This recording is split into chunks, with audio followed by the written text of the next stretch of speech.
प्रिय छात्रों नमस्कार। निवास क्लासेज में आपका स्वागत है। तो दोस्तों, आज की वीडियो में हम आपको प्रश्नावली 8.2 का प्रश्न संख्या 5 से सोल्व करेंगे। क्योंकि पिछले वीडियो में प्रश्न संख्या 1 से लेकर 4 तक का सोल्यूशन अच्छी प्रकार से कर लिए थे, तो आज की वीडियो में हम प्रश्न संख्या 5 से करेंगे। तो दोस्तों, प्रश्न संख्या 5 में है, निम्न में से प्रत्येक को दशमलव रूप में लिखिए। अब यहाँ प्रश्न में आपको दिया गया है 10 + 9 + 2 बटा 10 + 3 बटा 100। इसको आपको क्या लिखना है? दशमलव रूप में लिखना है। तो इसको कैसे लिखेंगे? तो सबसे पहले आपको क्या करना है, 10 और +9 को आपको यहाँ जोड़ लेना है। कितना हो जाएगा? 19। तो आपको यहाँ 19 लिख देना है। उसके बाद ये प्लस का साइन है, तो यहाँ प्लस का साइन लगाना है। आप यहाँ देख सकते हैं 2/10 है, तो आपको 2 को पहले लिखना है 2 गुना, ठीक है। उसके बाद यहाँ कुछ नहीं तो 1 बचेगा बटा में 10। चूंकि आप ये देख सकते हैं क्या है, ये दशांश के रूप में हो रही है।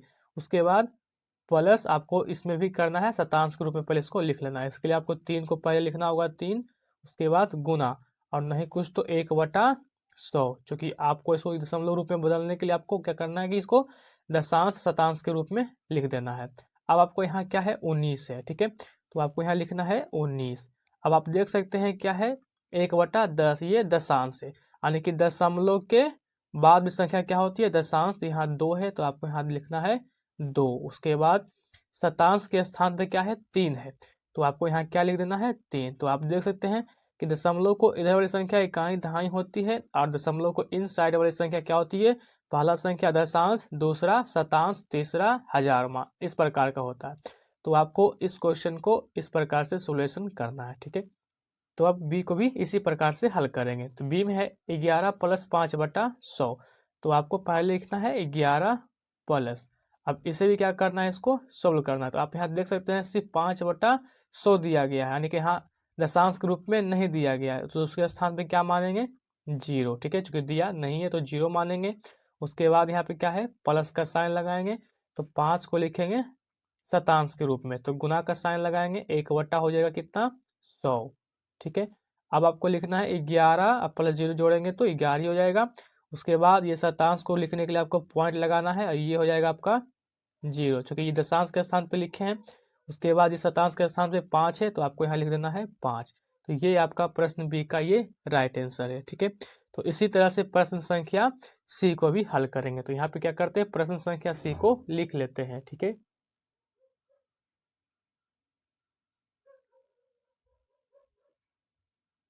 तो दोस्तों, यहाँ पे हमने प्रश्न संख्या सी को और डी को लिख लिया है। अब आपको इसे भी इसी तरह से सोल्व करना है, ठीक है। तो आप यहाँ देख सकते हैं 6/10 + 7/100 + 3/1000 है। अब आपको इसे भी सोल्व करना है। तो यहाँ क्या है, 6/10 है, तो सबसे पहले आपको इसको क्या लिखना है, दशांश के रूप में, ठीक है। तो 6 गुना, उसके बाद क्या हो जाएगा, 1/10, प्लस का साइन है तो प्लस का साइन लगाना है, फिर क्या है 7/100। तो इसे भी शतांश के रूप में लिखना है, तो 7 गुना 1 हो जाएगा 100, प्लस का साइन है तो प्लस, उसके बाद लगाएंगे 3 गुना 1/1000, ठीक है। अब यहाँ देख सकते हैं ये सब दशांश, शतांश और ये हजारमा के रूप में है, लेकिन इससे पहले संख्या जो है इकाई दहाई के रूप में नहीं है। तो इसके लिए आपको क्या मानना पड़ेगा, 0। उसके बाद दशमलव का साइन लगाएंगे। उसके बाद दशांश के स्थान पे 6 है, तो आपको लिखना है 6। उसके बाद शतांश के स्थान पे 7 से है, तो आपको लिखना है 7, और हजारमा के स्थान पे क्या है, 3 है, तो आपको यहाँ लिख देना है 3, ठीक है। तो ये इसका राइट आंसर है, ठीक है। इसी तरह से प्रश्न डी को भी हल करेंगे। तो डी में है क्या है, 25 है, तो आपको लिख देना है पहले 25 को 25, उसके बाद प्लस है तो प्लस, फिर यहाँ दशांश के रूप में क्या है, 3/10, तो लिखना है इसको 3 गुना 1/10 प्लस का साइन, ठीक है, फिर 5 गुना 1/1000, ठीक है। इस प्रकार से, चूंकि यहाँ दशांश के स्थान पे दिया है, लेकिन ये शतांश के रूप में नहीं है, तो उसको 0 भी मान सकते हैं, कोई दिक्कत नहीं है, ठीक है। अब आपको यहाँ क्या लिखना है, 25 को 25 लिखेंगे, ठीक है। उसके बाद यहाँ पे क्या है, 3, यानी कि दशांश का स्थान है, तो उसके लिए आपको क्या करना होगा, पॉइंट लगाना है। उसके बाद दशांश के स्थान पे हो जाएगा 3, ठीक है। अब यहाँ देख सकते हैं कि शतांश के स्थान पे कुछ भी नहीं है, तो आप यहाँ 0 मान सकते हैं, ठीक है। उसके बाद क्या है, हजारमा, तो हजारमा के लिए 5 है, तो आपको यहाँ लगाना है 5। तो ये आपका प्रश्न डी का राइट आंसर है दोस्तों, ठीक है। तो दोस्तों प्रश्न संख्या ई को हमने लिख लिया है, ठीक है। अब इसे भी हल करना है। तो आप यहाँ देख सकते हैं कि 700 प्लस 50 प्लस 6 प्लस 8/100 दिया गया है, ठीक है। तो अब आपको इसको हल करना है। तो सबसे पहले आपको क्या करना है कि ये तीनों को आपस में क्या करना है, पहले जोड़ लेना है, ठीक है। तो ये 50 और 6 56, 56 को ऐड करेंगे 700 में, तो कितना हो जाएगा टोटल 756, ठीक है। अब आपको क्या करना है, प्लस के यहाँ साइन लगाना है। यहाँ देख सकते हैं क्या है, 8/100 है। तो आप इसको पहले दशमलव रूप में लिखना है, यानी कि ये क्या है, शतांश के रूप में है ना। इसको कैसे लिखेंगे, तो आप देख सकते हैं कि यहाँ 100 है, यानी कि ये संख्या जो हो जाएगा दो संख्या के बाद दशमलव पड़ेगा। तो पहले 8 लिखना है, उसके बाद 0, फिर यहाँ 0, उसके बाद यहाँ 0 लगा देना है, ठीक है। जब इसको इसमें जोड़िएगा तो इसका राइट आंसर आएगा 756.08, ठीक है। इस प्रकार से इसका राइट आंसर आएगा। तो दोस्तों मैं उम्मीद करता हूँ कि आप प्रश्न संख्या 5 का सभी प्रश्न अच्छी प्रकार से समझ गए हैं। तो आप यहाँ देख सकते हैं प्रश्न 6 में कि जिस प्रकार 0.162 दशमलव संख्याओं 0.1 और 0.2 के बीच स्थित है, उसी प्रकार निम्न संख्याएं किन दो दशमलव संख्याओं के बीच में है। यानी आप यहाँ प्रश्न अच्छी प्रकार से समझ लेना है कि आपको ये प्रश्न क्या समझाना चाह रहा है। तो दोस्तों यहाँ पे 0.1 जो दिया गया संख्या, ये जो स्थित किसमें है, 0.1 और 0.2 के मध्य में, यानी कि ये दोनों के बीच में ये स्थित है। तो आपको ये प्रश्न के अकॉर्डिंग, यानी कि ये प्रश्न आपको दिया गया है, इसे भी आपको इसी के अंतर्गत के अनुसार से बनाना है। तो हाँ देख सकते हैं कि ए में है 0.05, यानी ये जो मान है किस संख्या रेखा के अंतर्गत है। तो उसको बनाने के लिए आपको पहले इसको समझना पड़ेगा इसके अकॉर्डिंग से, ठीक है। तो इसको कैसे बनाएंगे हम आपको बताते हैं बहुत ही इजी तरीके से, ठीक है। तो चलिए पहले इसको क्या करते हैं, प्रश्न को लिख लेते हैं, ठीक है। दोस्तों हमने यहाँ पे प्रश्न 6 का ए लिख लिया है। आप देख सकते हैं 6 में ए का प्रश्न क्या है कि 0.05। अब आपको इसको हल करना है। इसको कैसे हल करेंगे, तो सबसे पहले आपको हमने क्या किया है कि एक रेखा बनाया है, ठीक है।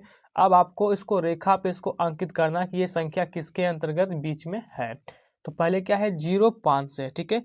तो फिगर में आपको यहाँ से बनाना है लाइन 0 से, ठीक है, 0.01 से।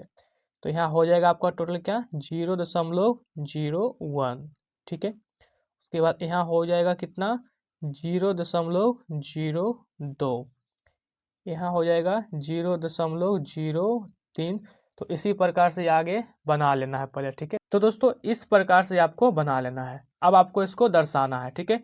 तो 0.05 किसके बीच में मध्य में है, ये हमको लिखना है। तो क्या है 0.0 से हमने यहाँ पे क्या किए हैं, शुरू किए हैं, और ये किसके बीच में है, तो आप देख सकते हैं कि 0.01 के बीच में, यहाँ और यहाँ इसके बीच में क्या है, ये देखिए यहाँ हो रहा है, ठीक है। 0.05 ये आ रहा है, यानी कि 0.1 के है और 0.0 के मध्य में ये स्थित है। इसलिए आपको यहाँ लिख देना है 0.01, ठीक है। सॉरी यहाँ 10 नहीं होगा, ठीक है, सिर्फ 1 होगा।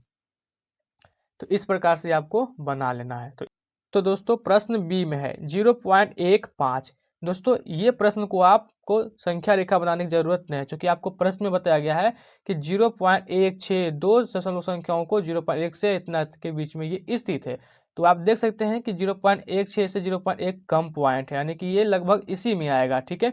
तो आपको बनाना नहीं है, बस आपको 0.15 जो होगा इसी के मध्य में स्थित है, ठीक है। तो इसी प्रकार से प्रश्न सी में समझना है। तो 0.19 है सी में, ठीक है। तो ये भी मान जो होगा इसी के मध्य में आएगा। तो प्रश्न सी का भी आंसर होगा 0.1 से लेकर 0.2 के बीच में, ठीक है। इसी प्रकार से प्रश्न डी को भी समझना है। तो प्रश्न डी में क्या है, 0.33 है, ठीक है। अब यहाँ देखिए मान क्या हो गया है, चेंज हो गया है। तो इसके लिए आपको क्या करना है, पहले संख्या रेखा बनाना है, उसके बाद यहाँ से भी आपको पॉइंट वाली संख्या पर दर्शाना है, ठीक है। चलिए पहले इसको क्या करते हैं, संख्या रेखा को बना लेते हैं, ठीक है।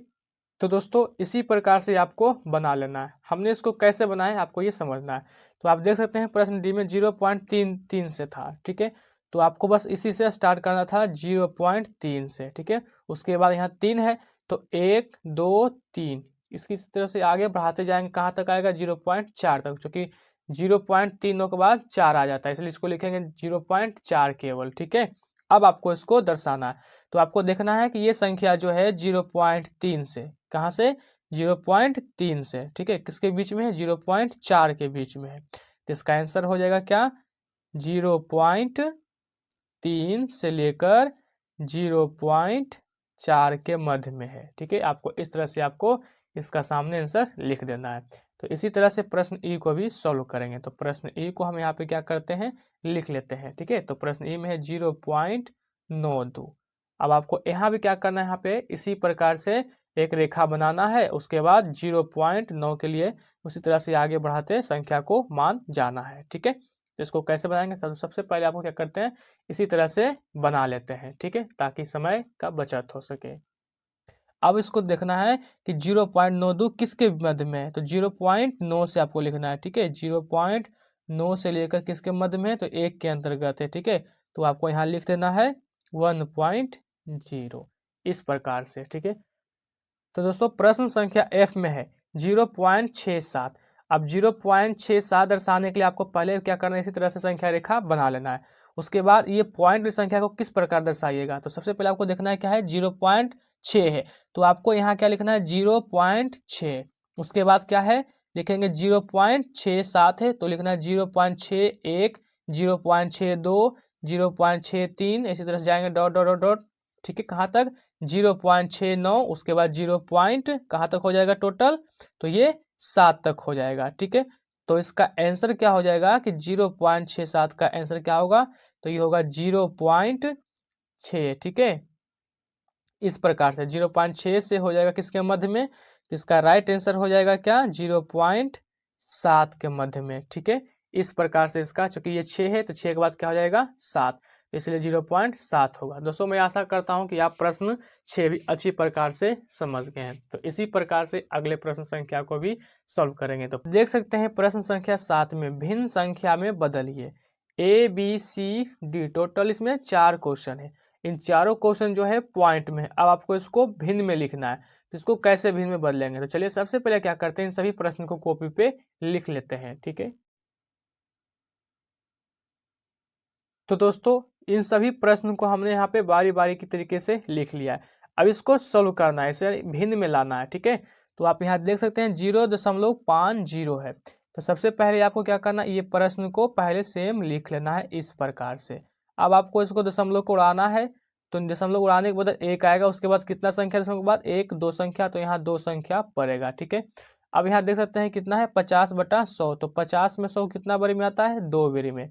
तो दोस्तों इसका आंसर हो जाएगा 1/2। ठीक है, उसके बाद प्रश्न संख्या बी में है 0.05, तो यहाँ भी सेम उसी प्रकार करेंगे। पहले क्या लिखेंगे, प्रश्न को सेम लिख देना है। अब दशमलव उड़ाने के बदल क्या हो जाएगा, 1 लगेगा, उसके बाद डबल संख्या के लिए यहाँ 0 पड़ेगा। अब यहाँ देख सकते हैं कि यहाँ 5/100, चूंकि दशमलव के पहले 0 का कोई वैल्यू नहीं होती है, केवल यहाँ 5 है, तो 5 से इसको काटेंगे तो 2×5=100 हो जाएगा, इसलिए इसका आंसर हो जाएगा 1/20।